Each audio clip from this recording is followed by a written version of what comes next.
Okay, we're getting ready to get started.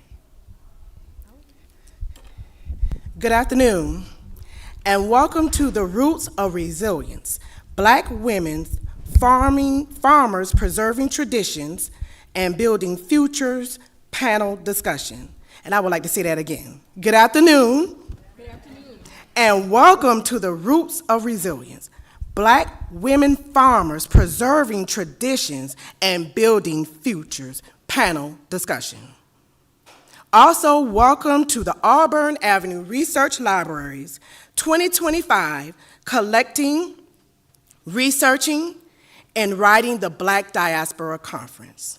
My name is Priscilla Dickerson, and I am the organizer for this great panel discussion. Today, I will introduce to you our moderator, who will then introduce our panelists.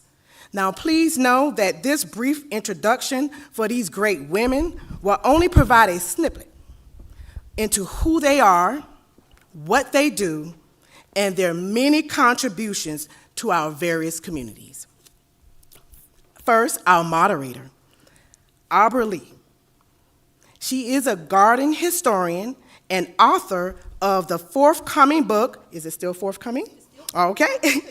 I just want to make sure. Conquer the Soil. Black America and the untold stories of our country's gardeners, farmers, and growers. She has spent a whole lot of time in the dirt as a municipal arborist and airport landscape manager. Her work has been featured in media, including the New York Times, NPR, USA Today, Fine Gardening, and Veranda Magazine.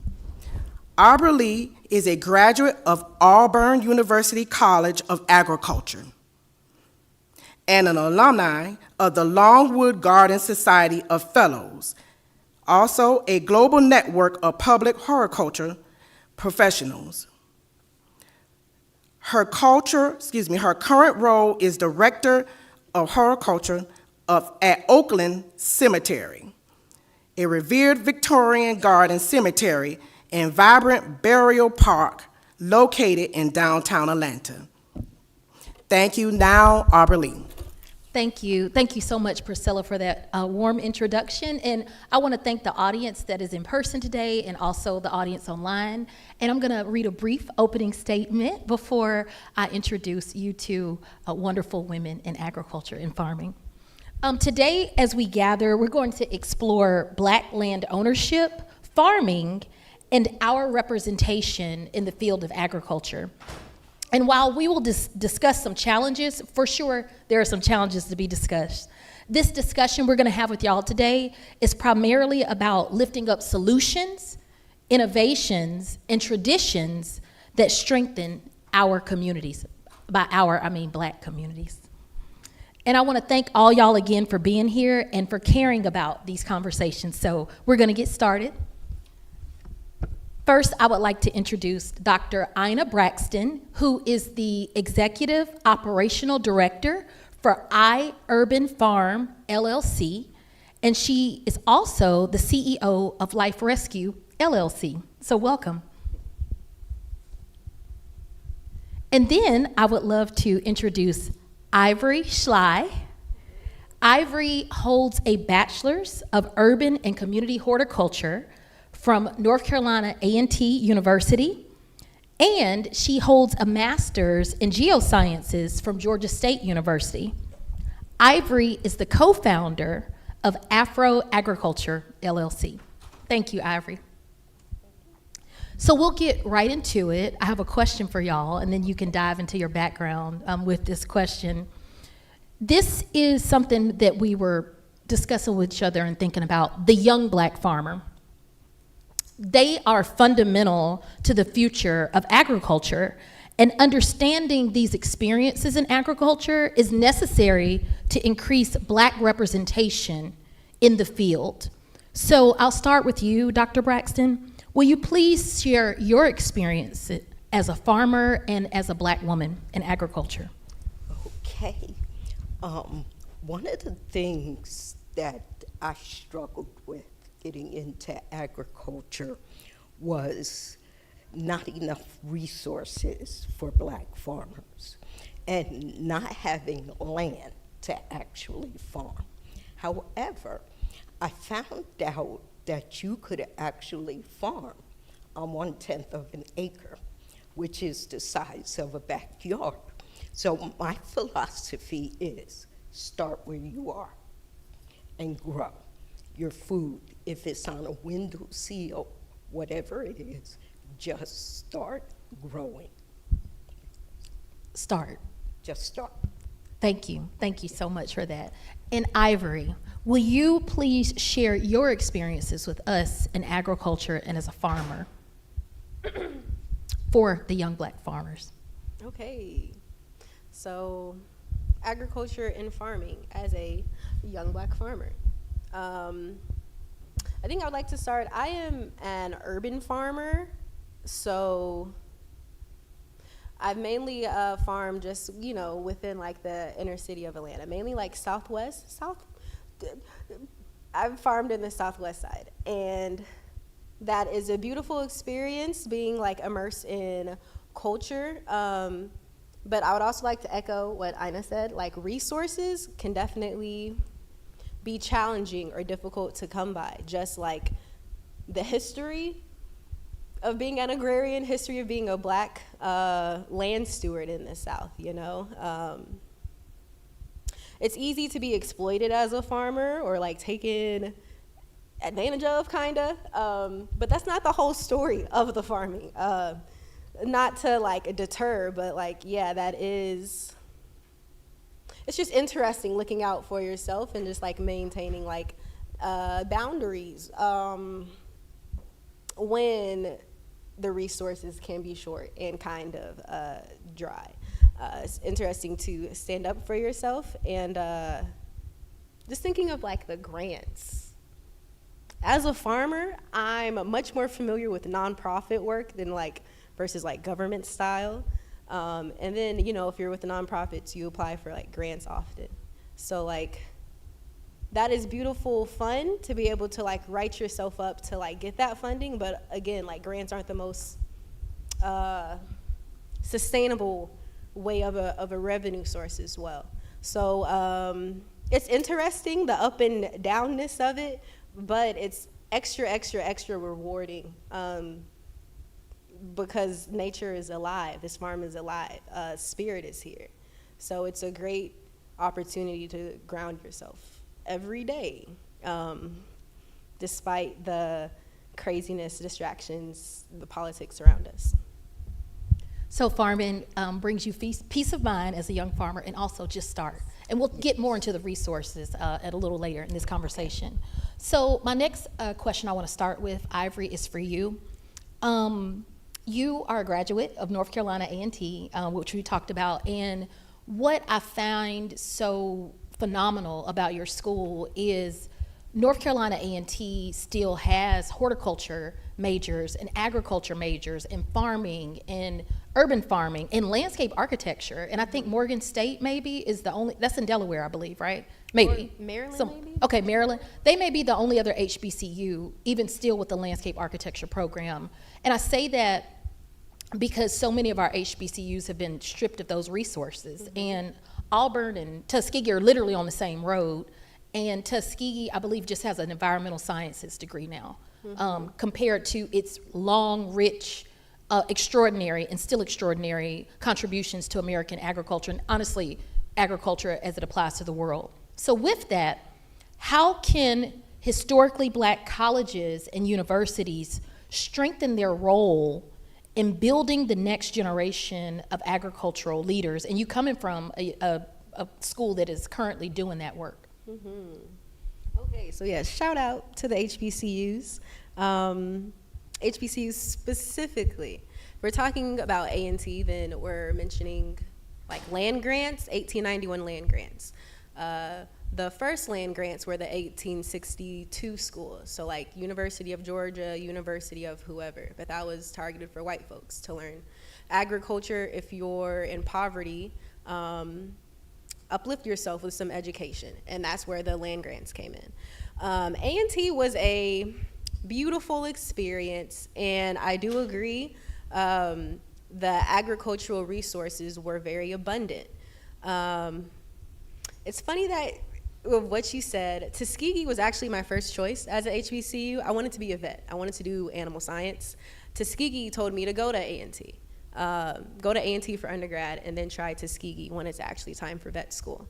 I changed my major a couple times, but I always stayed in the agricultural department, which speaks volumes, again, with just how broad A&T's agriculture program is. There's animal science, there's food science, there's landscape architect, as you're saying, there's soil science, there's just the list goes on and on and on. Including the horticulture. And it's just interesting because I was still learning all the opportunities programs as I was graduating A&T because it's just so abundant. But yeah, shout out to Tuskegee, shout out to FAMU. I think they have an entomology program, and that's not very common as well. If we're talking about, I guess, not even just HBCUs, but just, with that agricultural emphasis. Mm-hmm. So, A&T, HBCUs at large, I think, are monumental to the progress, just showing what is available, what is possible in this environmental field. You don't have to be an old McDonald farmer with a big tractor to be agriculturally related. I think myself, that's still kind of my niche. I'm not huge acres with the tractor, but farming definitely still resonated the most with me. Whether it's lab research, whether it's soil scientists, soil surveying, it's very vast, but go touch some soil. Thank you, nature. I also want to thank you for mentioning that FAMU, you said, has the entomology program, because as important as it is to have Black people, Black women in agriculture and in farming, we also need to be in entomology as well. So it may be that you start off as you wanted to in vet school, and you start off deciding you want to be a farmer, but you really realize that your interest is in the insects and in that field. So all of it is necessary, and all of it is really under one really big, rich umbrella. So with that, Dr. Braxton, what can HBCUs do to strengthen their role in building the next generation of agricultural leaders? What can they do in 2025? I think that HBCUs should actually market farming a little more and focus on small-scale farming and not large-scale farming, as well as partnering with your HOAs to go into your communities to set up community gardens in each HOA, as well as churches. I like that idea of HBCUs meeting our community where we are, which is at a smaller scale. And I thank both of y'all for sharing that. And as a woman who attended a PWI, Auburn University, in the College of Agriculture, it's not just on the HBCUs. I must state for the record, the PWIs, I mentioned Auburn being on the same street as Tuskegee. Auburn can do way more for Tuskegee University. And I say that because we owe them so much. And my career wouldn't have been possible without Tuskegee and our ancestors from there. So PWIs, I know y'all listening. Y'all always watching. Do your work too to support the HBCUs. But HBCUs are also underfunded. Yes, they are. And your 1089 schools are having issues. So it's hard to be community focused when you don't have the money. Absolutely. And Auburn, y'all got the money. So get down there to Tuskegee and do something. Okay. So one of the questions that we were talking about, and I'm taking a deep breath because, this is so triggering because I'm living it right now, and that is heirs property. And by I'm living it right now, I was mentioning to Dr. Braxton and Ivory that 2 days ago I received the email from my cousin about paying the property taxes for our family's land down in Barnesville, Georgia. And this was our family's farm, so I grew up in Atlanta, but we spent our weekends in Barnesville, Georgia, where my mama's from, on our family's farm, 27 acres, cows, chickens, pig pen, all that. And when my grandmother's sister passed away 10 years ago, that was the end of the farm. I mean, literally just like that, overnight, it was gone. And by gone, I mean there was no estate plan. And the cows are now gone, the field is overgrown, who knows if the pond is still even full. We just have abandoned land. And so with that, with heirs, and we also have 14 cousins in different states that all have to get on the same page to figure out what to do. And we got to start from scratch now because we haven't done anything in a decade. So the house is folded. The smokehouse is crumbled. So with that, heirs property. Dr. Braxton, I can see you, your lips, are you ready to talk about this? Please tell me, save my family, please tell me what we can do to save ourselves. When you are dealing with heirs property and your mother's name is on it, the important thing is if they do not have a will or a trust, you gotta lock it in their name so none of the cousins could sell the property. So my great-grandmother's name? Yes. Okay. That way, you're able to pay the taxes, make sure you're doing what you need to do. Most of all, that no one is squatting on the land. Because if someone squats on that land, they could take it over. Okay. Okay. Yes. Thank you. That's okay. Ivory, what do you have to say about heirs property? We're going to continue about this, but I just wanted to. Yeah. Okay. Again, I am an urban farmer. I do not own land yet, but owning land is definitely the end goal. I've hopped around from like Truly Living Well, Heartnet Farm, and even gardening at Spelman. But yeah, I don't own none of that. And to Dr. Ina's point, like a land trust is definitely the long goal, the intention I have for my business, Afro Agriculture.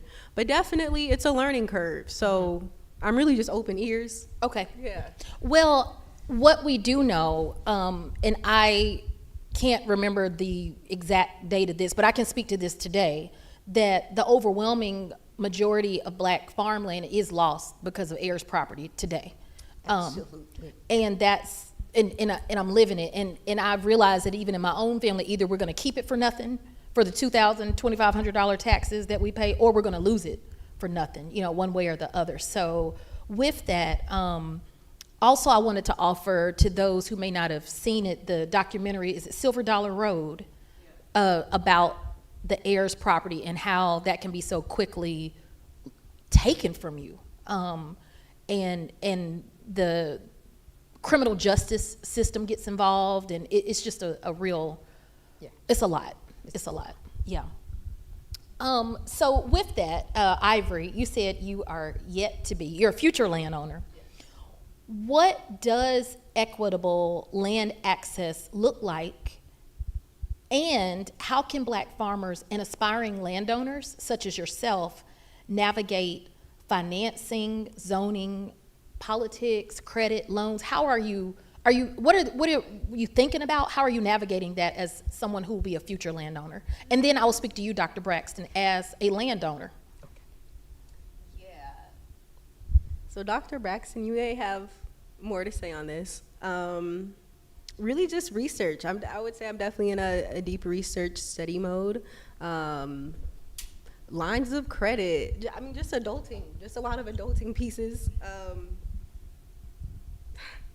I'm in my late 20s, so like life insurance or like just gathering all the taxes. There's a lot of details to be a whole responsible human. And you know, just I don't think I have a strong answer for that. It's okay. I mean, in your 20s, you know, it's on us, your elders, to have better answers for you. And the reason we want to make sure that you are a future landowner is because 1% of farmland in the I think it's almost less than 1% now. It may be close to less than 1%. Come 2026, of farmland is owned by black people in the United States, which is, it's unacceptable if we're being, and at the peak, which was well over 100 years ago, the peak is what, around 1900, I believe, it was 15%. So with that, I would like for you to share, Dr. Braxton, as someone who is a landowner, the hope that we can give to Ivory, because you're going to own that land, and we can't wait to come see your farm. Absolutely. One of the things as a landowner who is a farmer, living in a HOA is a problem. So what I decided to do was actually look for land through a land bank. Have you guys heard of land banks? You could get property through land banks for $1, $1,000, $5,000. You can also go for taxes. Now, one of the things that I would suggest to anyone, when you are buying property, buy it under a trust. Create you a trust and buy the property under a trust. So the property moves from generation to generation without interruption. Now, to farm, you do not need hundreds of acres. You could make a good living off 1 acre. Now, when I say that, understand that the grower is low man on the totem pole. You are going to make less money than everybody else because your product has to go to a store, so they have to upcharge it. With that being said, you need to be able to find ways to do added value so that you can buy land. You want to sell your product, save your money, and buy land. Now, if you have bad credit, you could use the trust EIN number to bypass all of that. Okay? Did you guys just hear what I said? Set up a trust and use the EIN number to buy the property. That way, it is not in your name. Nobody can take it as well. And nobody will be fighting over the heir's property because you have told them what you want done with that property. Now, another thing that you can do is get together with 5 people. Everybody come up with $5,000 and go somewhere and buy you 25 acres. That's how you get land.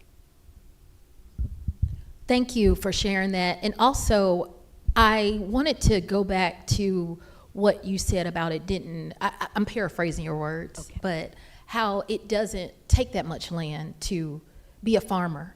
And I can't remember, it was, this whole decade is such a morph to me. I was about to say it was earlier this year, but it could have been 2 years ago, who knows? But I'm saying that because I was at a conference and one of the presenters was a photographer for National Geographic, and they put up a beautiful slide, this gentleman put up a beautiful slide of farmland from different countries that he had taken all over the world, all over the continents, and the average farm acre in other places is 2 acres or less. And you could literally see all these squares that he had taken from all over the world. So to you, Ivory, it's wonderful if you get 5 acres or 9 or 500 or 50, or it can just be an acre or a quarter acre. So it's really possible, and farming is possible at all levels. So thank you for sharing that. It doesn't have to be just a big grand. No.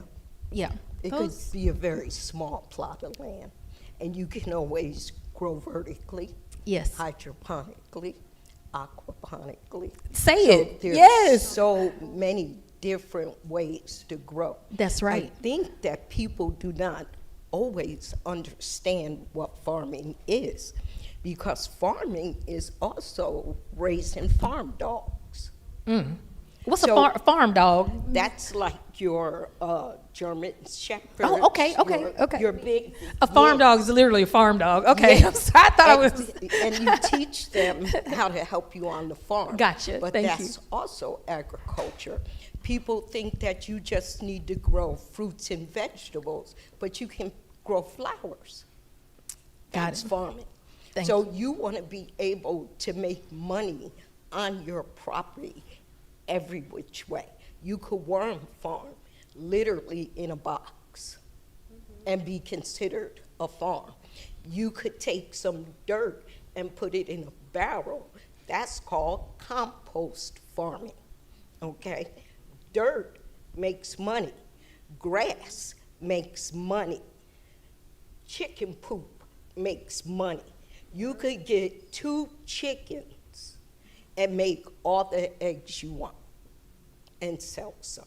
So when you're looking at farming, one of the things that I thought about when I was farming was, because I'm not young, I'm a senior actually, and my thing was, I'm old, I'm tired, I'm lazy, and I don't want to do a whole lot of work. So when you farm, that's work, okay? So I decided to stay small and to do hydroponics and to do vertical farming. That way you're growing up, okay? So, yes. No, thank you so much. We'll come back to a few of the points you said, and then Ivory, I want to hear from you. I appreciate you mentioning the farm dog and compost farming and vermiculture, worm farming, because I don't feel like often enough we present to, whether it's a young farmer literally in age, numerical years, or a person just starting farming, that it's not just always farmer in the dell and the cows and the chickens. It's rose farmers. People have rose farms where the roses Yes. are, and turf grass farms where they're just growing turf grass. So the options and the arc of what farming is, and historically, our ancestors have been in all of those arcs. So that's not new. We ain't new to this game. We true to this game. We can farm any which way that we want to farm. And Ivory, would you please add to that as well? Oh, yes. Okay, thank you. You're welcome. Thank you. I want to just further echo your one point of just the power in small farms. All of these 100-acre farms, that's like that's the historical result of just greed, right? And a lot of times when it's a huge farm, it's a monoculture. Thinking of like the Midwest, that's where the corn and soybeans, like on the highway, all you see is corn, wheat, or soybeans. You need biodiversity, and it's easiest to cultivate that when it's a small farm. So shout out to the small urban farms every time. And just speaking from personal experience, TOW may have been my biggest farm. Hartnett Farm was 1 acre. Spelman is maybe like a quarter of an acre, the garden they have on campus. And it's very fruitful, it's very abundant. The pollinators around, the bees are buzzing. The bees are buzzing, like Beyonce said. I caught that. On just a little baby backyard, just a little bitty amount. So much is possible. And yeah, also just what she said, poop is gold as a farmer. All that manure, worm manure, rabbit manure, chicken manure, all of that, it's a key component of this job. Yes. It's gold. Yes, manure is gold. And just with the value added products, I think that's when herbalism is a huge component, making your tinctures, making salve, just all that holistic healing. I think farming is a great way to not be mainstream. We don't have to rely on these huge 18-wheeler, these huge tractors.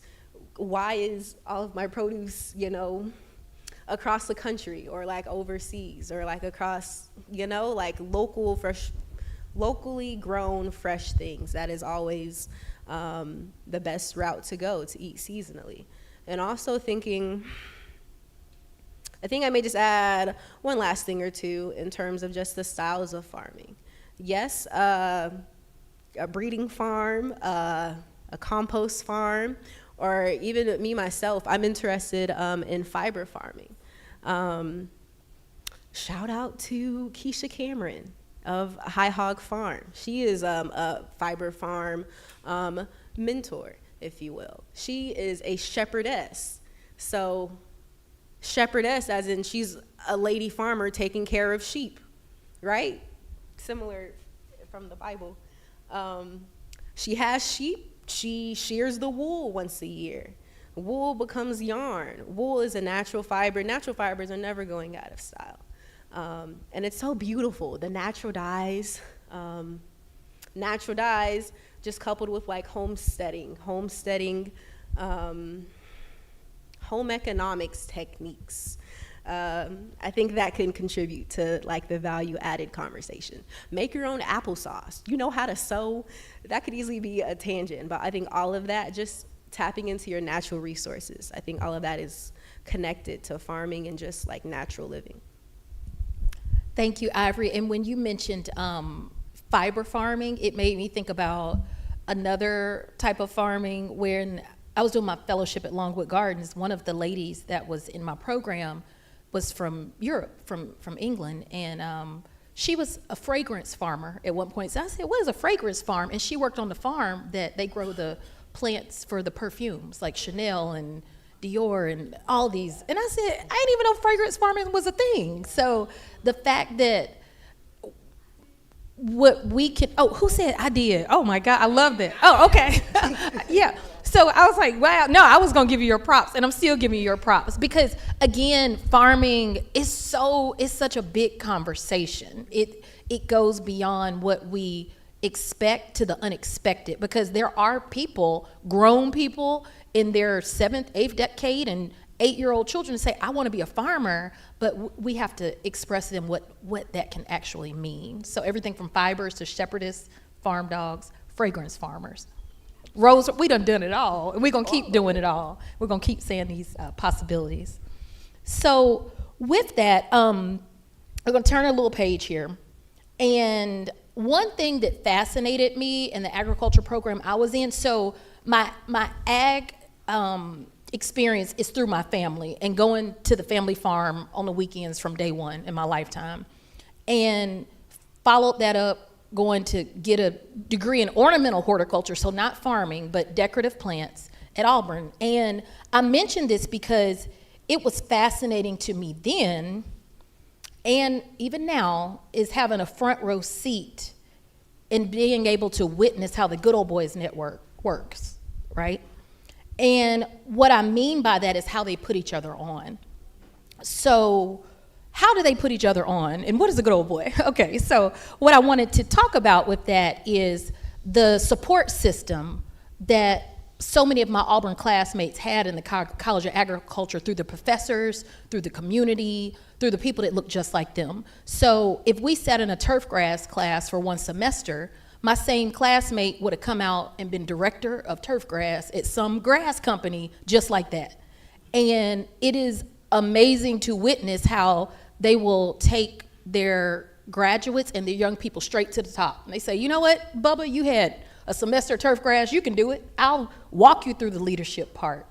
And there isn't this 10-year growth period that's expected. It's like, we will, from day one, hold your hand to make sure you can run this company. So with that, how can our community, whether it's the Black church, our elected officials, how can we apply the leadership style of the Good Old Boys Network, where they're literally saying, once you have had minimal experience, we're going to make sure you're the next leader, just, in our field. What can we do to apply that to our own?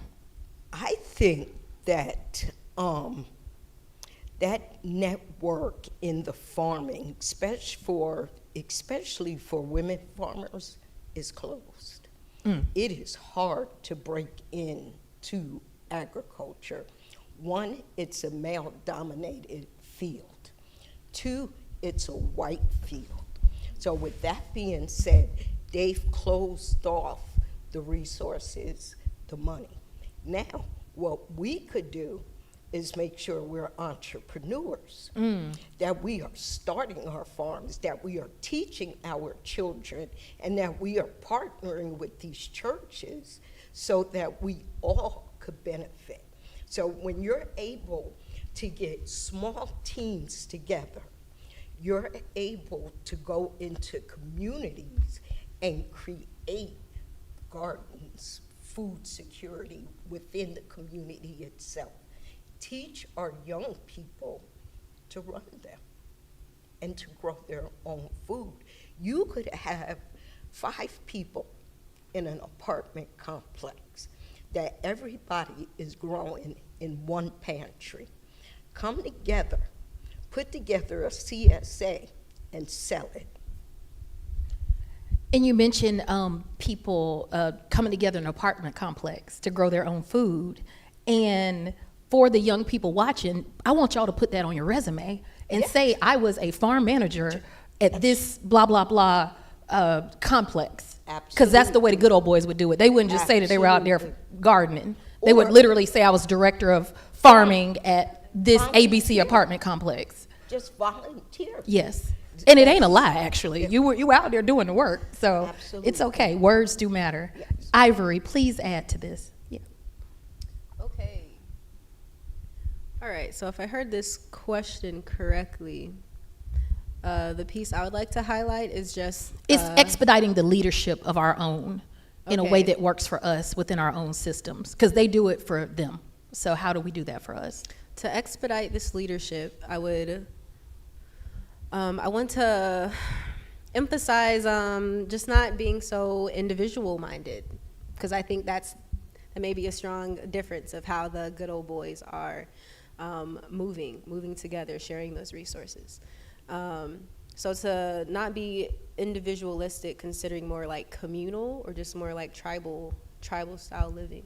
And I think, again, that may highlight, it might relate to just like if the apartments are working together, right? So being open to like conflict resolution, and just having that transparency, holding safe spaces for each other to be accountable, but also not hiding or not gatekeeping these resources as well. While hearing y'all talk, I thought about saffron and bugs, and those are some local/national resources, whether farming young or old. That's something to know. So saffron, SAAFON. Saffron is the Southeastern African American Farmers Organic Network. They focus on the Southeast. That's an excellent resource, and they help. You just feel seen. I feel very seen, being just supporting them and feeling supported. They'll offer grants. They offer grants and also maybe just like retreats, just farm building resources. So like saffron, and also Bugs. Bugs is Black Farmers and Urban Growers Conference.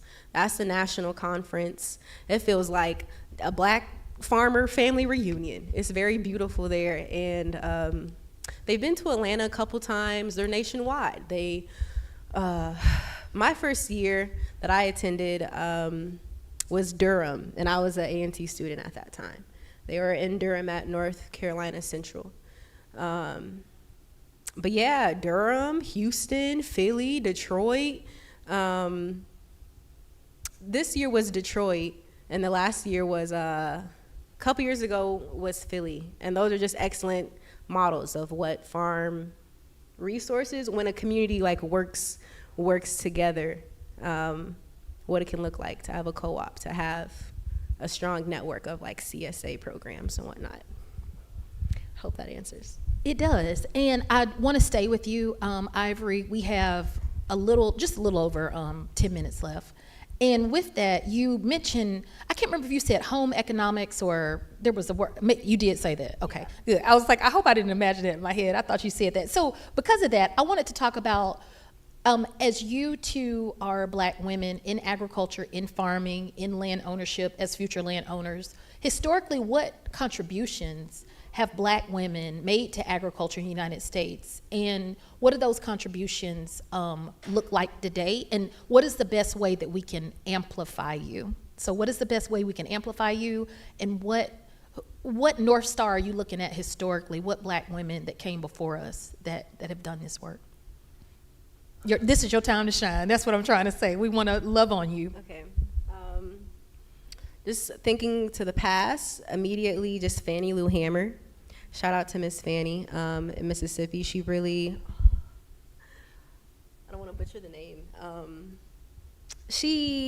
Miss Fanny was fantastic in just terms of like land stewardship, community gardens, just, take care of your health. The community can define what do we want to eat, how do we want to nourish, how do we want to help ourselves. And from her model, I imagine Miss Fanny is known a lot for like politics. I guess farming is political too, who gets access to land and why. But yes, from Miss Fanny to the past, that's a strong influence for future trajections. I think of Afrofuturism. We're looking at the past to determine what the future may entail. And so with that, Afrofuturism to me involves a lot of home economics. I am a fiber artist, and that's really fun, fantastic. So as I'm saying, I talked briefly about like my farmer friend with the sheep. I'm not an animal farmer per se. I'm mainly with the seasonal veggies, but also like expanding on this fiber world. So example, if anyone has blue jeans on, your jeans are blue because of indigo. Indigo is a plant. Indigo was also a slave crop. So like just bringing that full history together, but also growing this indigo. If I indigo dye a shirt, now I have a value-added product. No? Yeah, I do. And so, but to me, that's kind of home economics, right? So a lot of the cooking, a lot of the sewing, a lot of just making something from raw natural resources, making a spoon from a block of wood, growing a whole bunch of different flowers, growing a variety of flowers with intentions to dye them. And again, that's like a holistic, I guess depending on how woo-woo you are, but like indigo is known to like very calming, very calming. If you have an indigo bandana, get rid of your headaches. Easy breezy, think lightly, think beautiful. The future is bright because you wrapped in indigo. You got your gear. It's just just good intentions, strong intentions. Everything is intentional. So yeah, Afrofuturism to me is a lot of arts and crafts, and just a lot of alternative styles as well. If public education is not serving young Afros, then what does alternative education look like? Where are the forest schools? I think it would be beautiful to see more forest schools in the South. Like, I know we got some city kids here, but like, what is it like to detach?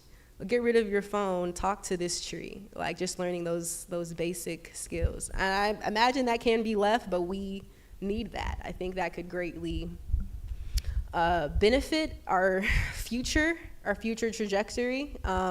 It's just finding the community that aligns with that. Because there's no point to like further project colonialism. Let's make sure all of it aligns. Thank you, Ivory. And Dr. Braxton, how do we amplify Black women in this space, and also any historical contributions of Black women that you would like to share? Well, yes.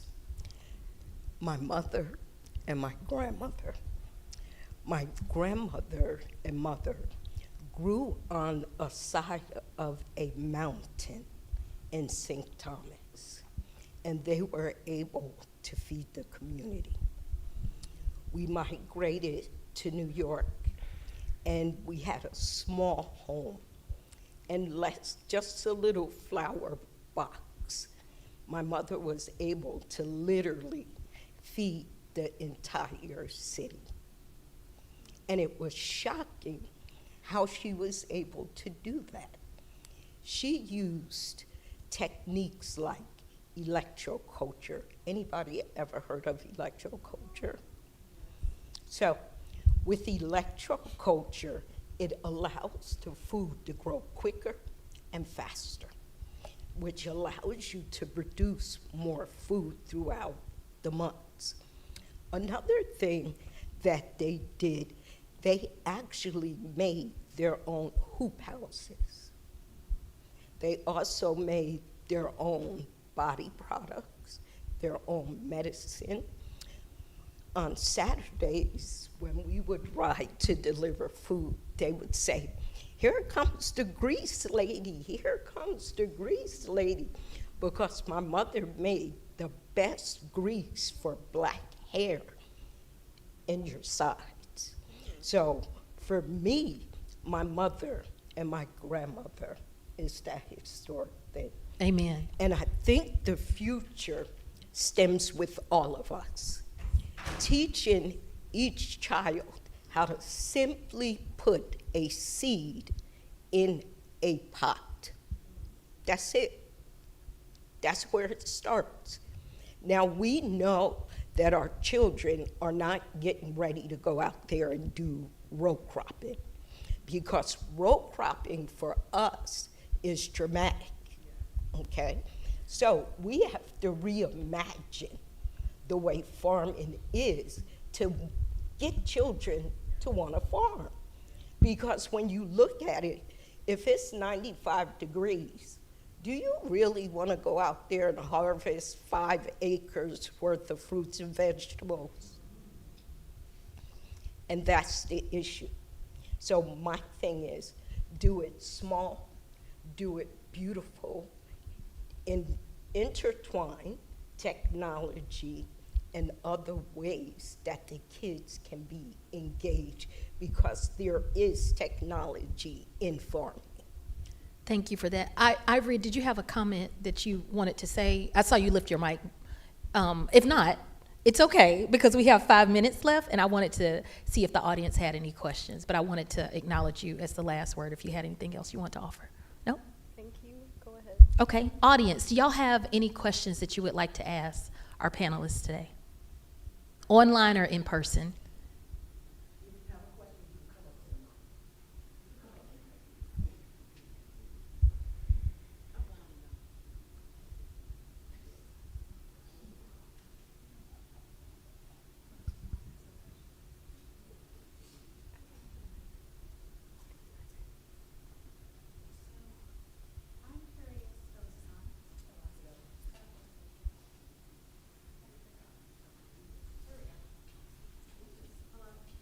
Maybe. Yeah. I'm from Atlanta, and I've been all over the place. This is like my home, and there are a few places that, let's just say, haven't really been touched by like development, that are food deserts essentially. And I know this because I was looking into buying an apartment with a few people. We don't make a lot of money, so we were trying to figure it out. And so I was curious, like, is there like a start or a pathway for like us as a community to use the skills that we know of gardening and agriculture to, like, maybe this is a very like utopian vision, but like feed those people in our neighborhoods that are in those food deserts, right? Because it's just like, you know, I live in East Atlanta, so I'm very privileged in that I can go to a Kroger really easily, you know, no problem. But there are some people in the city that's maybe not as easy. And so I'm curious, like, people say, oh, maybe we can grow a farm. But I'm wondering, like, what are sort of the first steps to, like, get us to that point, if there are any steps? Now, the first thing that I would suggest, if you're not going to go to college, at least go to the University of Georgia Extension office and take their Journey Farmer's class. I believe it's like $75. What that will do, that'll show you what you don't want to do. Okay. Because every type of farming is not for everybody. Let's get that clear, okay? So if you're in a small area, you want to take classes that's more geared towards earning farm and not commodity farming, because they're two distinctly different things. Thank you. Okay. Commodity is your soybean, large-scale farming, thousands of acres. It's even timber farming, okay? Urban farming is backyard farming, kitchen seal farming, a patio. So, Nice, yes. yeah. I would love for that to be more of a thing here. Thank you. Yeah. 2 cents. I would also suggest maybe like guerrilla gardening. I don't. Of course, get your knowledge. Learn the basics as you can, but it's just interesting if we're talking about like in these urban areas, urban quarters, when like land ownership or just access to land can be like very challenging.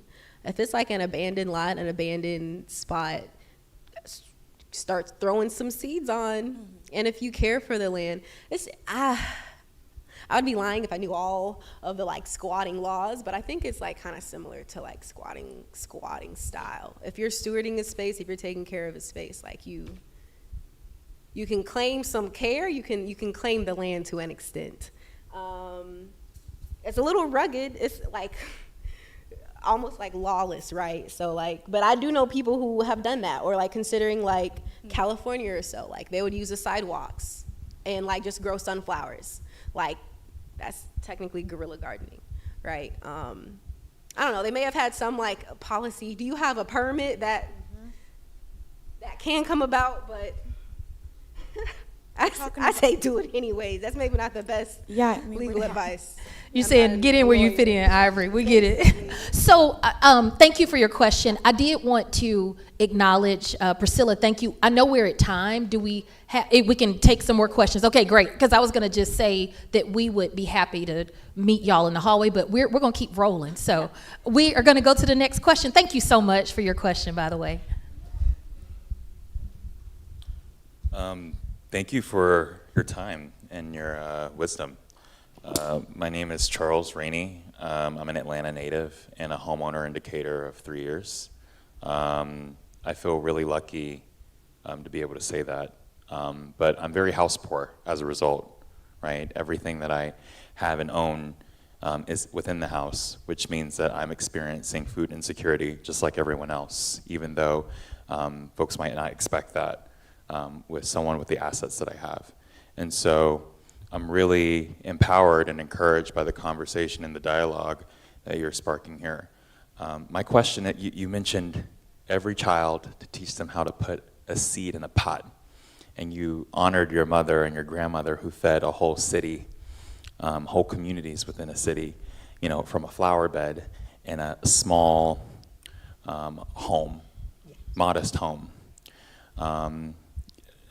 I worked at Papa John's for 2 years as a brand manager. Before that, I was in consumer packaged goods for Coca-Cola. So I understand the impact of inflation and stagnation on the prices that we see, not just on the food that's in quick service restaurants, fast food, but also on the shelves that you used to cook at home. And so my question is, for someone who's managed to maintain and acquire land in a home that has a yard, a front yard, and a backyard, right, off of Candler Road, right, in a food desert, as some have mentioned, where do I start realistically? You know, when you're applying for 3 jobs a day, you know, when you're looking for that next opportunity, when you're trying to keep the lights on, you know, what advice do you have for a young person, able, but willing to go the extra mile to keep more dollars in their pocket and avoid some of these increasing costs in the grocery store? What's step number 1? Step number 1 is to apply for a farm number through Farm Services Agency. Once you get that farm number, you want to then apply for the Georgia Gate Card, which allows you to become, as a farmer, tax exempt. From there, you want to find places. There's a place not far off of Metropolitan Parkway that allows you to get like wood for free or for very cheap. Go get some planks of wood, make you some raised beds, dig up your dirt, and drop some seeds. That's how you get started. Thank you. You're welcome. Can I also add, after the foundation she told you, consider NRCS. The Government grants are helpful sometimes, and just more recently, I think they're more like they acknowledge small acre farms as a real valid farm as well. They do. Yes, and NRCS, they help a lot. If you want to build a hoop house on your property, if you want to do cover crops, if you want to do different tillage methods, there's like a list of resources that they can help fund. They can help help you on your farm journey. So consider NRCS, and I think it's called EQUIP, EQUIP. That's a specific program I'm talking about. Thank you both. And Charles, I do want to add this for you because you started off with your story, which was so compelling to listen to you talk about being a homeowner of 3 years, experiencing food insecurity. People aren't just buying into your farm product. We want to invest in you too. And I think starting with your story and your why and sharing that out loud makes people want to spend money with you. And if I can give you one more nugget, when Dr. Braxton talked about planting in pots. My mama from the country, I thought pots were for growing tomatoes and eggplants. You won't believe what I'm about to tell you she grew in her pots. Big as this Auburn Avenue Square, peanuts. And she every year in Atlanta, in her pots, she grew peanuts because that's what was at her farm. So think big about what you can actually grow in that pot. It may not be a lot of peanuts, but people are like, you grew these peanuts in a pot? They're gonna pay $10 extra for them just because of that, just the way they got here. So just think creatively. And also, you could think about just selling the whole pot. So you can grow a lot. Don't sleep on a 5-gallon bucket. Grow potatoes in there too. I'm grateful for the wisdom. Thank you. Thank you. Thank you. And I think this is our last question, or next to last? One more. Okay, next to last. I'm sorry. Hey, Vicki, I see you. Okay, I can see. Look, these lights I couldn't see, but I see now. Okay, please come up to the mic. Thank you. Good afternoon. Thank you so much for the panel. It was very good. Question for all of you. Everything you said could be a policy. So I wonder if each of you could name a policy that should be implemented in the city that's not already there, whether it's city, county, or another part of Georgia. Thanks. I think that the state of Georgia should allow anyone who wants to grow to be a farm. Because currently, the state of Georgia dictates who can be a farm depending on where you live and to get a farm number.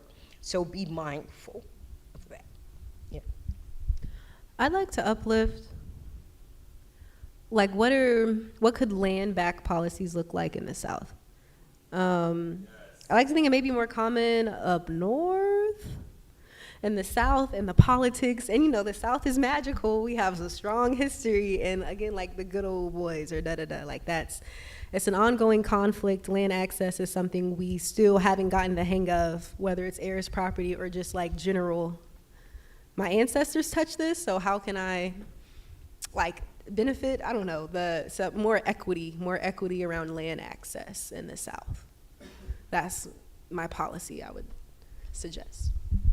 And I would suggest, I think it's not as much policy as much who sets policy. And for the urban farmers in Atlanta or Metro Atlanta, it doesn't matter in your community, East Atlanta or Lithonia, wherever it be, and the young ones, understanding, you brought up the Good Old Boys Network. What else they also understand is that they decide who's gonna get in the office in South Georgia. And all those farmers will get together and say, this is who we're voting for, and this is why. And if you're not doing it the way they're doing it, you will not win that office. And if you win it and you're not doing what they're saying they're doing, they will get you up out of there. And so what I would encourage is the community gardeners, the community farmers here, the urban farmers, to understand your collective political power, because they really got some juice that I don't think that they realize they have, more than they think. And them good old boys gonna make it work for them. And I think that the young people in metropolitan areas and suburbs and cities have to understand that they can make the policy makers work for them just through their power collectively in farming. Our question from Vicki, please. Yes, ma'am. Thank you all again for having this segment, and thank you all for bringing them back once again, some of our hosts. But I have a question and a statement. One, I'll start with a question. I'll start with a statement. we have so much knowledge with our seniors, our elders, and the fact that you shared about your mother, your grandmother, how they were able to produce so much and the technique that they use. You know, some of it we think of as myth, and some that we look at the science behind it, but we never understand. I had a great grandmother who would put her axe into the ground facing the east when the storm would come. And while I didn't understand it, they claimed that it kept the lightning from striking the house. You know, those folkloric kinds of, or mythology that was going on, still don't understand it.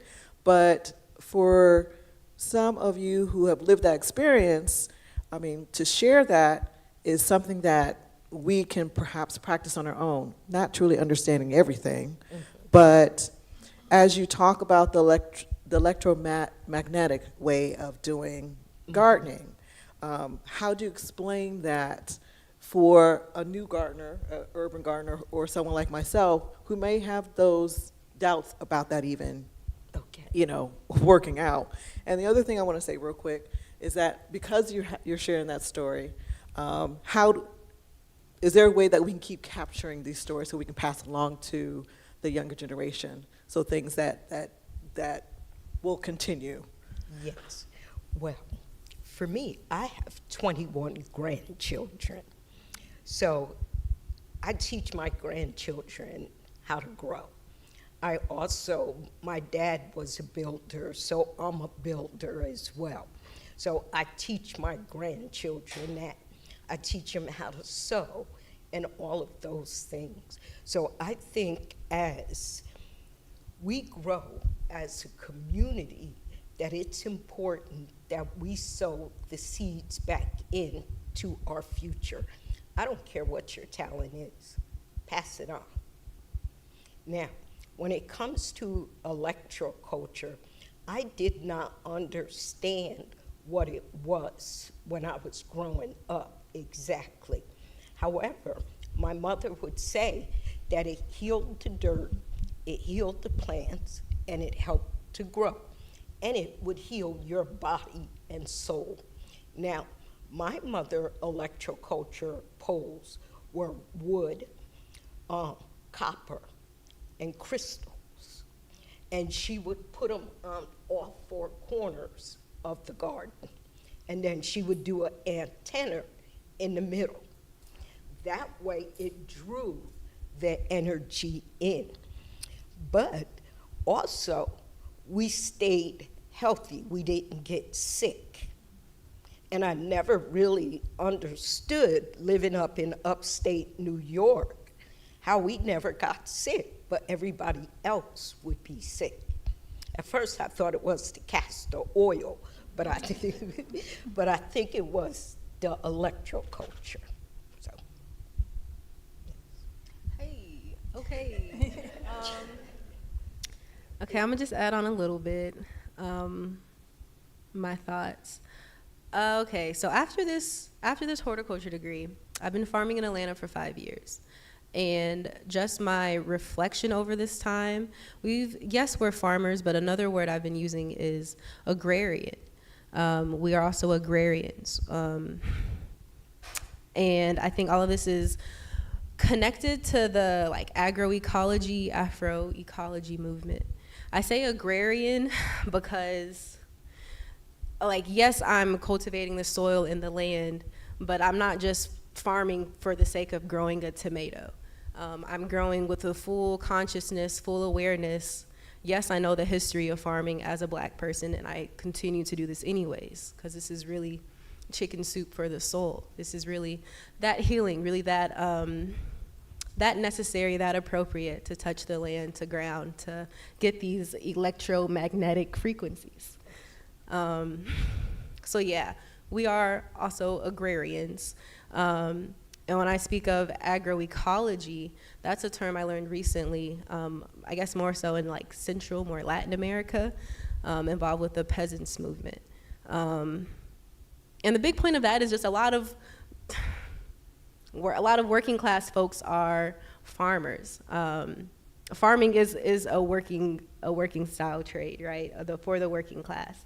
And I don't know, so much casual oppression, or the farmer is the little guy often. But this is for my ancestors. This is, you know, it's bigger than just a tomato. It's bigger than like the top elite trying to oppress or like belittle or like diminish and like put me in the dark in a corner somewhere.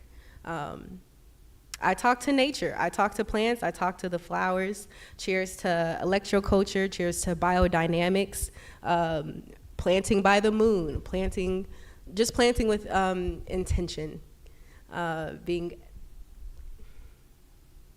very Black on purpose. The tree has that bark. We are similar. It's similar melanin. Just planting on purpose with the spirit of nature, and just saying that out loud over and over again. So that's how I would summarize, just ending off your question in terms of agrarianism and the importance of just using the elements. It's all connected. The plants, the soil, the water, the minerals, for the ancestors.